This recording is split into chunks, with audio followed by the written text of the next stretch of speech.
أعوذ بالله من الشيطان الرجيم. بسم الله الرحمن الرحيم. ليس البر أن تولوا وجوهكم قبل المشرق والمغرب ولكن البر من آمن بالله واليوم الآخر والملائكة والكتاب والنبيين وآتى المال على حبه ذوي القربى واليتامى والمساكين وابن السبيل والسائلين وفي الرقاب وأقام الصلاة وآتى الزكاة والموفون بعهدهم إذا عاهدوا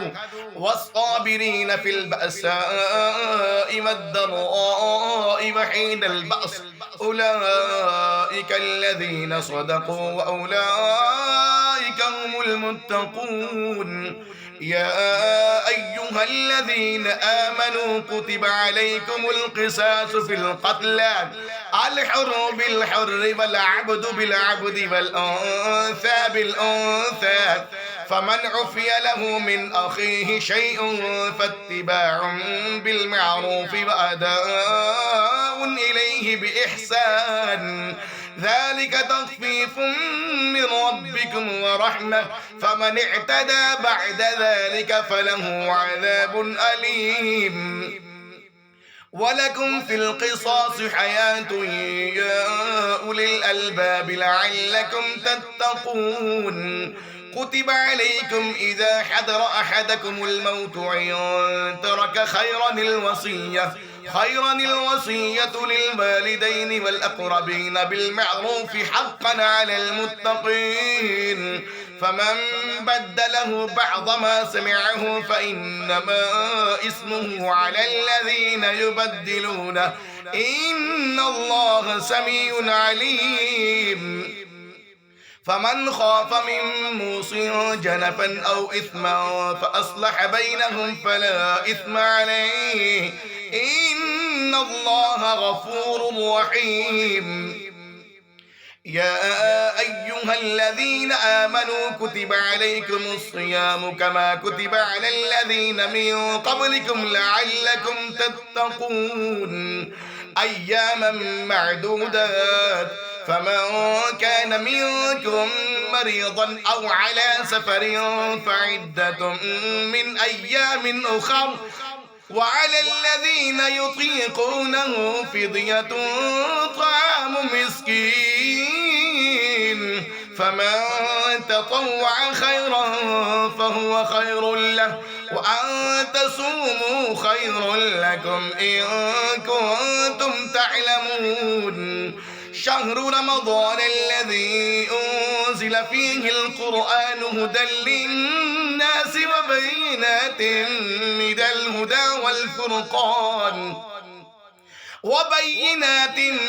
الهدى والفرقان فمن شهد منكم الشهر فليصم ومن كان مريضا أو على سفر فعدة من أيام أخر يريد الله بكم اليسر ولا يريد بكم العسر ولتكملوا العدة ولتكبروا الله على ما هداكم ولعلكم تشكرون. وإذا سألك عبادي عني فإني قريب أجيب دعوة الداء إذا دعاني فليستجيبوا لي وليؤمنوا بي لعلهم يرشدون. أحل لكم ليلة الصيام الرفث إلى نسائكم هن لباس لكم وأنتم لباس لهن علم الله أنكم كنتم تختانون أنفسكم فتاب عليكم وعفى عنكم فالآن باشروهن وابتغوا ما كتب الله وابتغوا ما كتب الله لكم وكلوا واشربوا حتى يتبين لكم الخيط الأبيض من الخيط الأسود من الفجر ثم أتموا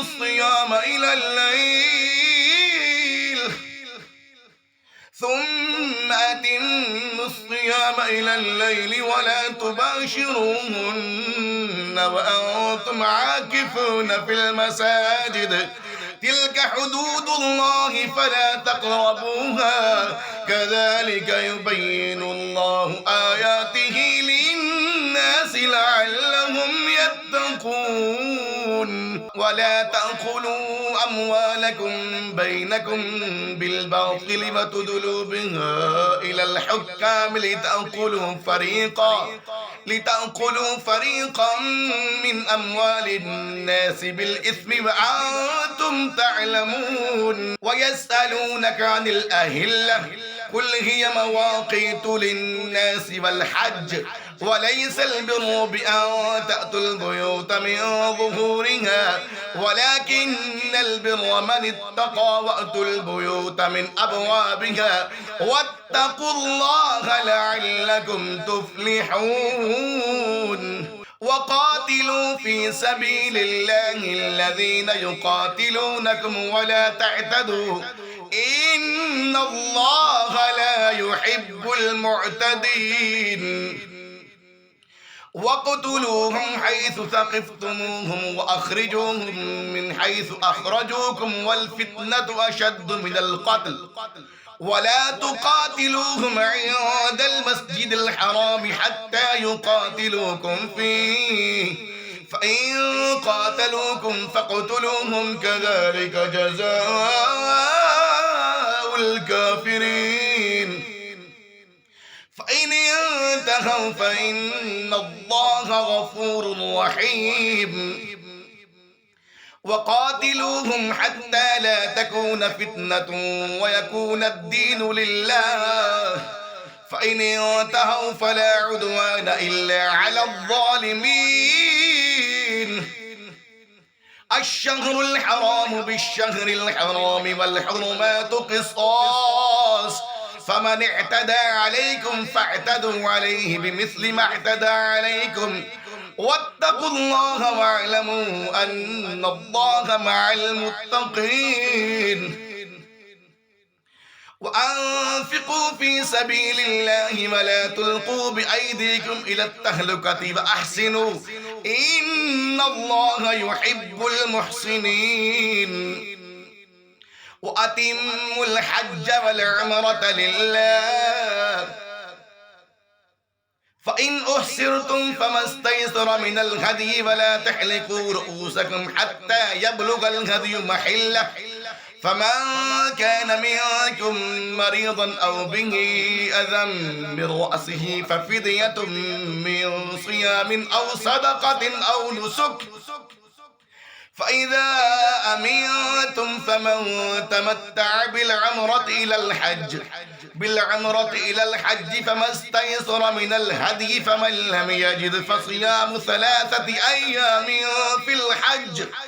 و7 إذا رجعتم تلك 10 كاملة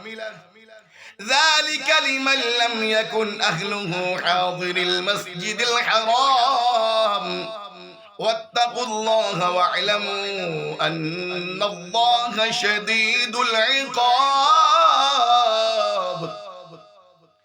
الحج أشهر معلومات فمن فرض فيهن الحج فلا رفث ولا فسوق ولا جدال في الحج وما تفعلوا من خير يعلمه الله وتزودوا فإن خير الزاد التقوى واتقون يا أولي الألباب ليس عليكم جناح أن تبتغوا فضلا من ربكم فإذا عفضتم من عرفات فاذكروا الله عند المشعر الحرام واذكروه كما هداكم وإن كنتم من قبله لمن الضالين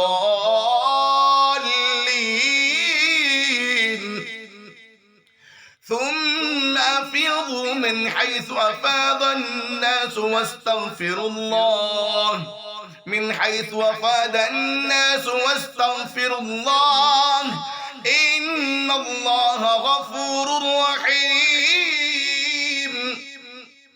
فإذا قضيتم مناسككم فاذكروا الله كذكركم آباءكم أو أشد ذكرا فمن الناس من يقول ربنا آتنا في الدنيا وما له في الآخرة من خلاق ومنهم من يقول ربنا آتنا في الدنيا حسنة وفي الآخرة حسنة وقنا عذاب النار أولئك لهم نصيب مما كسبوا والله سريع الحساب واذكروا الله في أيام معدودات فمن تأجل في يومين فلا إثم عليه ومن تأخر فلا إثم عليه لمن اتقى واتقوا الله واعلموا أنكم إليه تحشرون ومن الناس من يعجبك قوله في الحياة الدنيا ويشهد الله على ما في قلبه وهو علد الخصام وإذا تولى سعى في الأرض ليفسد فيها ويهلك الحرث والنسل والله لا يحب الفساد وإذا قيل له اتق الله أخذته العزة بالإثم فحسبه جهنم ولبئس المهاد ومن الناس من يشري نفسه ابتغاء مرضات الله والله رؤوف بالعباد يا أيها الذين آمنوا ادخلوا في السلم كافة ولا تتبعوا خطوات الشيطان إنه لكم عدو مبين فإن ضللتم من بعد ما جاءتكم البينات فاعلموا أن الله عزيز حكيم هل ينظرون إلا أن يأتيهم الله في ظلل من الغمام والملائكة وقضي الأمر وإلى الله ترجع الأمور سل بني إسرائيل كم آتيناهم من آية بينة ومن يبدل نعمة الله من بعد ما جاءته فإن الله شديد العقاب زين للذين كفروا الحياة الدنيا ويسخرون من الذين آمنوا والذين اتقوا فوقهم يوم القيامة والله يرزق من يشاء بغير حساب كان الناس أمة واحدة فبعث الله النبيين مبشرين ومنذرين وأنزل معهم الكتاب بالحق ليحكم بين الناس فيما اختلفوا فيه وما اختلف فيه إلا الذين أوتوه من بعد ما جاءتهم البينات بغيا بينهم فهدى الله الذين آمنوا لما اختلفوا فيه من الحق بإذنه والله يهدي من يشاء إلى صراط مستقيم. أم حسبتم أن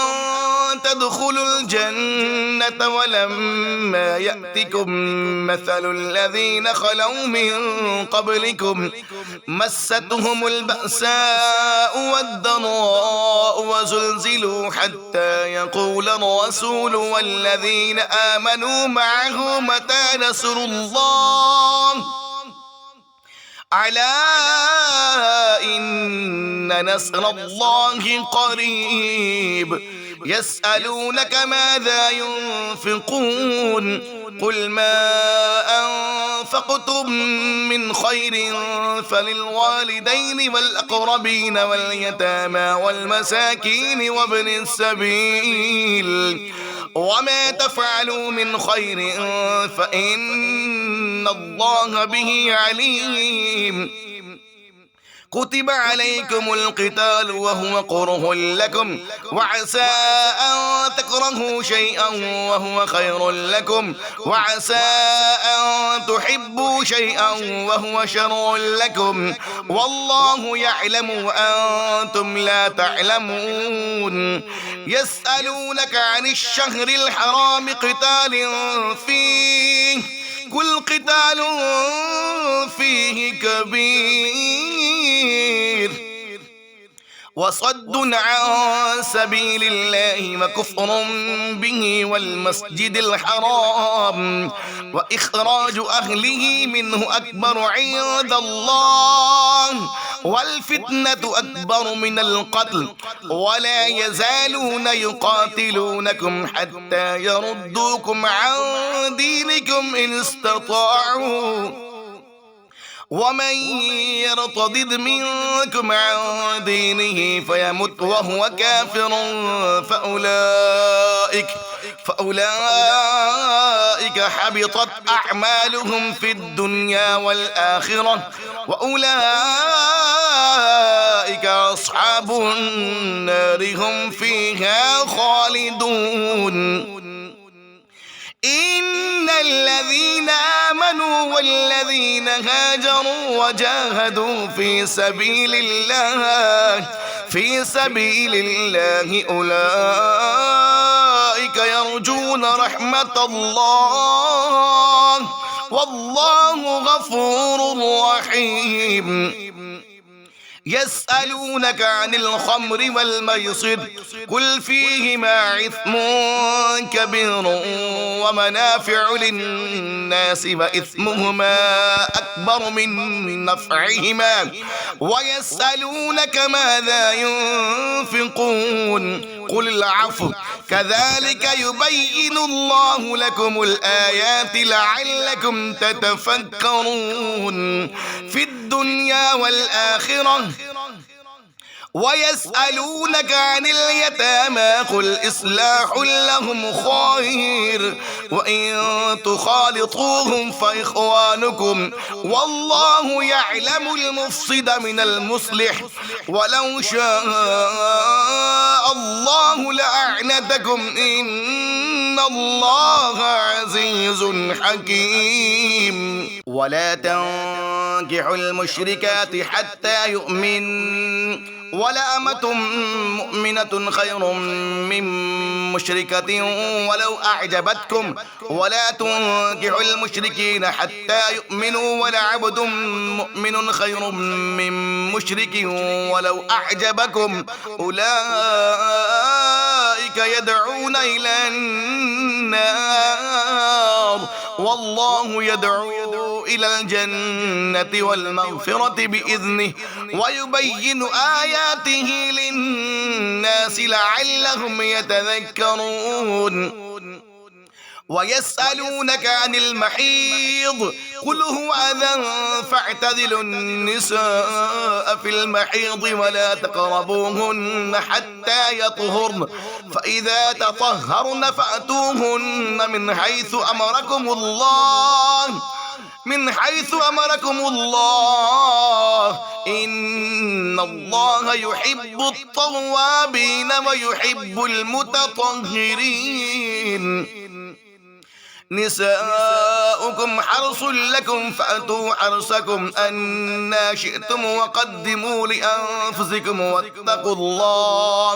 واتقوا الله واعلموا أنكم ملاقوه وبشر المؤمنين ولا تجعلوا الله عرضة لأيمانكم أن تبروا وتتقوا وتصلحوا بين الناس والله سميع عليم لا يؤاخذكم الله باللغو في أيمانكم ولكن يؤاخذكم بما كسبت قلوبكم والله غفور حليم